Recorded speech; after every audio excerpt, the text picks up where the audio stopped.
Olá, queridos irmãos, sempre rogando a Deus, nosso Pai, e a Jesus que esteja conosco. Vamos a mais uma leitura e reflexão do Livro dos Espíritos por Allan Kardec, para que possamos nos melhorar, nos aprimorar. Estamos no livro 2º, capítulo 6, Vida Espírita, item 5, Escolha das Provas. Vimos até aqui que o espírito no estado errante faz a escolha das suas provas porque Deus lhes dá o livre-arbítrio para isso. E o espírito pode escolher ali o gênero de provas, não vai saber tudo que vai ocorrer, pois que isso depende das escolhas de cada dia e da força das coisas também. Conforme o espírito vai buscando uma lucidez, ficando mais experiente, maduro, ele compreende melhor o seu objetivo na vida, na reencarnação e busca provas muitas vezes mais rudes, mas para alcançar mais depressa o seu progresso dentro da escala evolutiva. Continuando nesse tema, a próxima pergunta de Allan Kardec, 267. O espírito poderia fazer a sua escolha durante a vida corporal? Seu desejo pode ter influência, e isso depende da intenção, mas no estado de espírito, frequentemente vê as coisas de maneira diferente. É o espírito quem faz a escolha, mas ainda assim, ele pode fazê-la nesta vida material, porque o espírito tem sempre os momentos em que se liberta da matéria. Muito lógica essa resposta, porque vimos que o espírito liberto da matéria amplia sua capacidade de percepção das coisas reais mesmo. E o espírito encarnado, desprendido parcialmente do corpo através do sono, também pode ter essa percepção, essa lucidez. Por isso que eles podem também querer ou desejar ou fazer as suas escolhas durante a vida corporal. Porém, em espírito é que ele tem maior vislumbre da situação real ali, de que ele precisa para um discernimento melhor nas escolhas. Pergunta 267A. Muitas pessoas desejam grandezas e riquezas, mas não será por certo como expiação nem como prova? Sem dúvida. A matéria deseja essa grandeza para gozá-la e o espírito a deseja para conhecer-lhe as vicissitudes. Vejam, esses tipos de provas escolhidas, grandezas e riquezas, são provas de risco ao espírito. É muito difícil uma prova dessa ser vencida para um espírito em que tem o senso moral ainda pobre, né? Então, muitas vezes vamos sucumbir se escolhermos esse tipo de prova. 268. Até que chegue ao estado de perfeita pureza, o espírito tem de passar constantemente por provas? Sim, mas elas não são como as entendeis. Chamais provas às tribulações materiais. Ora, o espírito, chegando a um certo grau, mesmo sem ser perfeito, não tem mais nada a sofrer. Mas tem sempre deveres que o ajudam a se aperfeiçoar e que não são penosos para ele, a não ser os de ajudar os outros a se aperfeiçoarem. 269. O espírito pode enganar-se quanto à eficácia da prova que escolher?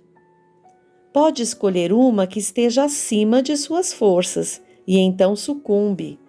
Pode também escolher uma que não lhe dê proveito algum, como um gênero de vida ocioso e inútil. Mas nesse caso, voltando ao mundo dos espíritos, percebe que nada ganhou e pede para recuperar o tempo perdido. 270. Ao que se devem as vocações de certas pessoas e sua vontade de seguir uma carreira em vez de outra? Parece-me que podeis responder por vós mesmos a esta questão. Não é a consequência de tudo o que dissemos sobre a escolha das provas, sobre o progresso realizado numa existência anterior? 271. Quando o espírito estuda na erraticidade, as condições que poderá progredir, como julga poder fazê-lo se nascer entre canibais? Não são os espíritos já adiantados que nascem entre os canibais, mas os espíritos da mesma natureza dos canibais ou que lhes são inferiores. Nota de Allan Kardec. Sabemos que os nossos antropófagos não estão no último grau da escala e que há mundos onde o embrutecimento e a ferocidade ultrapassam tudo o que existe na Terra. Esses espíritos são, portanto, ainda inferiores aos mais inferiores do nosso mundo, e vir para o meio dos nossos selvagens é para eles um progresso, como seria um progresso para os nossos antropófagos exercer entre nós uma profissão que os abrigasse a derramar sangue. Se eles não visam ao mais alto, é porque a sua inferioridade moral não lhes permite compreender um progresso mais completo. O espírito não pode avançar senão gradualmente. Não deve transpor de um salto a distância que separa a barbárie da civilização. E está nisso uma das necessidades da reencarnação, que se mostra verdadeiramente de acordo com a justiça de Deus. De outra maneira, em que se transformariam esses milhões de seres que morrem diariamente no último estado de degradação, se não tivessem meios de se elevar? Por que Deus os teria deserdado dos favores concedidos aos demais? 272. Os espíritos procedentes de um mundo inferior à Terra ou de um povo muito atrasado como os canibais poderiam nascer entre os povos civilizados?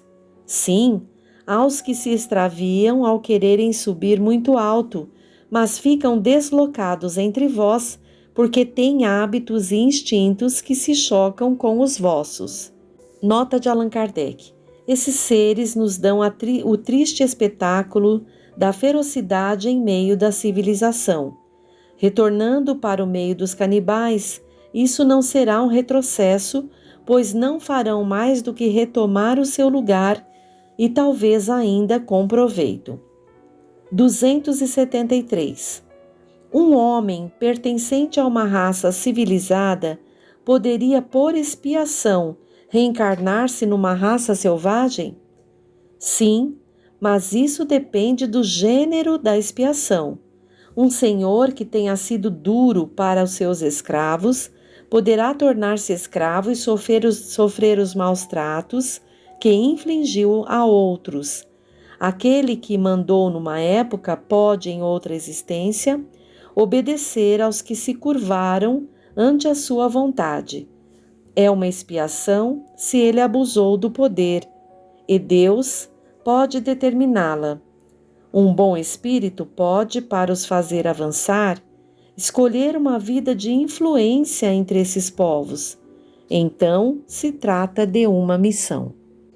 Então, amigos, parando para pensar sobre esse item, escolha das provas, vemos a bondade de Deus que, nos criando simples e ignorantes, nos conduz, através das reencarnações, ao aprendizado do uso do livre-arbítrio, do desenvolvimento das potências que temos ali latentes em nós, pois somos filhos de Deus. E assim, passando pelas provas, passando pelas expiações, reparando as situações equivocadas, vamos amadurecendo e a cada oportunidade fazendo escolhas com mais lucidez. Há um trecho no livro Entre a Terra e o Céu, por André Luiz, na página 64, que nos fala um pouquinho sobre essas questões. Abre aspas. As provas e tarefas sofrem dilação no tempo, mas serão cumpridas afinal. Aquilo que não se realiza num século pode efetuar-se em outro. Nossa boa vontade e nossa aplicação aos desígnios divinos podem abreviar qualquer espécie de serviço. Quem persiste na direção do bem, mais cedo atinge a vitória. Não vale fugir às responsabilidades, porque o tempo é inflexível e porque o trabalho que nos compete não será transferido a ninguém. Importante lembrar que as provas são escolhidas pelo próprio Espírito de acordo com a natureza de suas faltas. A finalidade dessas provas é exercitar a inteligência, a paciência, a resignação, possibilitando avançar rapidamente. A escolha das provações realiza-se antes do reencarne, consequência de seu livre-arbítrio. Fecha aspas. Agora vamos a um outro item 6, relações de além-túmulo. Pergunta 274 de Allan Kardec. As diferentes ordens de espíritos estabelecem entre elas uma hierarquia de poderes, e há entre eles subordinação e autoridade? Sim, muito grande. Os espíritos têm uns sobre os outros a autoridade relativa à sua superioridade e a exercem por meio de uma ascendência moral irresistível. 274-A. Os espíritos inferiores podem subtrair-se à autoridade dos superiores? Eu disse irresistível. Vejam que esse tema, relações de além-túmulo, então relações no plano espiritual. E a primeira pergunta já que Kardec faz é se há hierarquia de poderes, subordinação, de autoridade entre os espíritos. E a resposta é clara, que há sim. E normalmente os espíritos exercem autoridade uns sobre os outros de acordo com a superioridade. E essa superioridade é irresistível aos inferiores. Pergunta 275. O poder e a consideração de que um homem goza na terra dão-lhe alguma supremacia no mundo dos espíritos? Não, pois os pequenos serão elevados e os grandes rebaixados. Lede os Salmos. 275-A. Como devemos entender essa elevação e esse rebaixamento? Não sabes que os espíritos são de diferentes ordens segundo seus méritos? Pois bem, o maior na terra pode estar na última classe entre os espíritos, enquanto o seu servidor estará na primeira. Compreendes isso? Jesus não disse: quem se humilhar será exaltado e quem se exaltar será humilhado? Vejam que lição importante, Então, seja o poder que a pessoa tem aqui desse lado, ou a superioridade, não significa que terá do outro lado, muito pelo contrário, como estão nos explicando aqui. 276. Aquele que foi grande na terra e se encontra inferior entre os espíritos sente humilhação? Quase sempre muito grande, sobretudo se era orgulhoso e invejoso. 277. O soldado que, após a batalha, encontra o seu general no mundo dos espíritos, reconhece-o ainda como seu superior? O título não é nada, a superioridade real é tudo. Então vejam que interessante, se havia superioridade moral, essa é a que vale no mundo dos espíritos. Pergunta 278. Os espíritos de diferentes ordens estão misturados? Sim e não, quer dizer, eles se veem, mas se distinguem uns dos outros. Afastam-se ou se aproximam segundo a semelhança ou divergência de seus sentimentos, como acontece entre vós. É todo um mundo do qual o vosso é o reflexo obscuro. Os da mesma ordem se reúnem por uma espécie de afinidade e formam grupos ou famílias de espíritos unidos pela simpatia e pelos propósitos.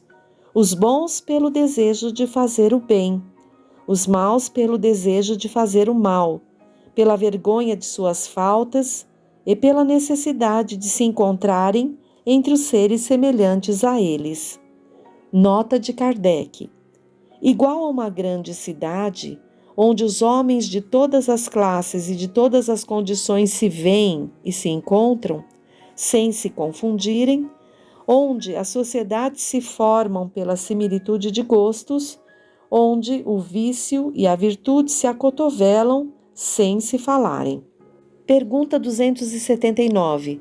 Todos os espíritos têm acesso reciprocamente uns junto aos outros? Os bons vão por toda parte e é necessário que assim seja para que possam exercer a sua influência sobre os maus. Mas as regiões habitadas pelos bons são interditadas aos imperfeitos, a fim de que não levem a elas o distúrbio das más paixões. Então vejam que o espírito superior vai onde quer, mas o inferior não pode ir onde quer. Eles são limitados os locais por que ele pode acessar. 280. Qual é a natureza das relações entre os bons e os maus espíritos? Os bons procuram combater as más tendências dos outros, a fim de os ajudar a subir. É uma missão.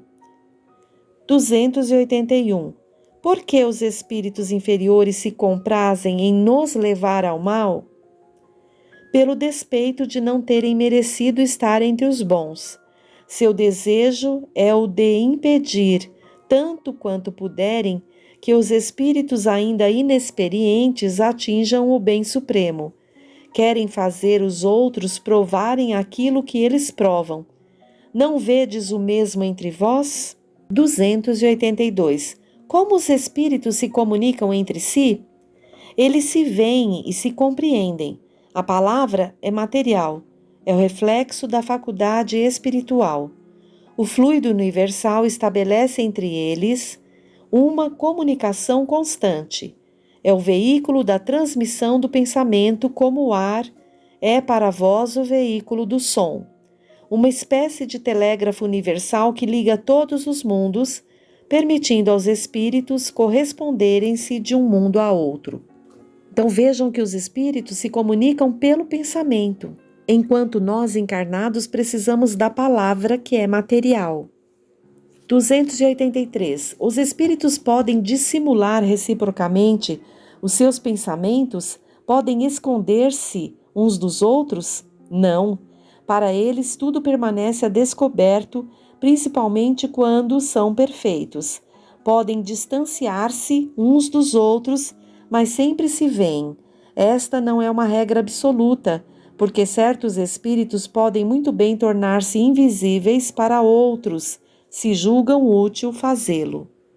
284. Como podem os espíritos que não têm mais corpo constatar a própria individualidade e distinguir-se dos outros que os rodeiam?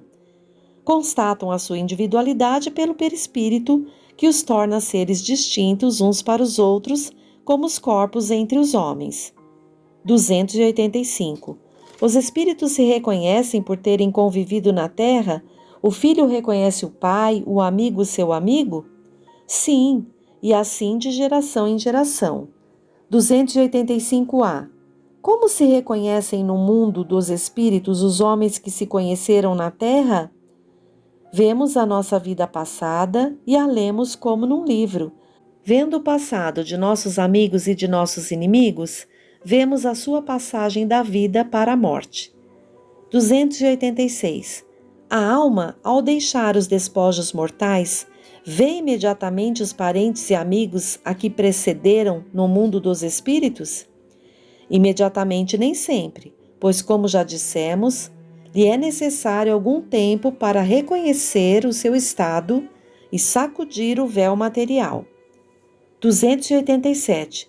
Como a alma é recebida na sua volta ao mundo dos espíritos? A do justo, como um irmão bem-amado e longamente esperado. A do mal, como um ser que se despreza. 288. Que sentimento experimentam os espíritos impuros à vista de outro mau espírito que chega? Os maus ficam satisfeitos de verem os seres à sua imagem e, como eles, privados da felicidade infinita, como acontece na terra a um ladrão entre os seus iguais. 289. Nossos parentes e nossos amigos vêm às vezes ao nosso encontro quando deixamos a terra? Sim, vêm ao encontro da alma que estimam, felicitam-na como no regresso de uma viagem, se ela escapou aos perigos do caminho, e a ajudam a se desprender dos liames corporais. É um favor concedido aos bons espíritos, quando os que os amam vêm ao seu encontro, enquanto os que estão manchados ficam no isolamento ou cercados somente de espíritos semelhantes a eles. É uma punição. 290. Os parentes e os amigos reúnem-se sempre após a morte? Isso depende de sua elevação e do caminho que seguem para o seu adiantamento. Se um deles está mais adiantado e marcha mais rápido que o outro, não poderão ficar juntos. Poderão ver-se algumas vezes, mas não estarão sempre reunidos, a não ser quando possam marchar ombro a ombro ou quando tiverem atingido a igualdade na perfeição. Além disso, a privação de ver os parentes e amigos é às vezes uma punição. Então vamos lá refletir, porque isso é muito importante. Relações de além-túmulo.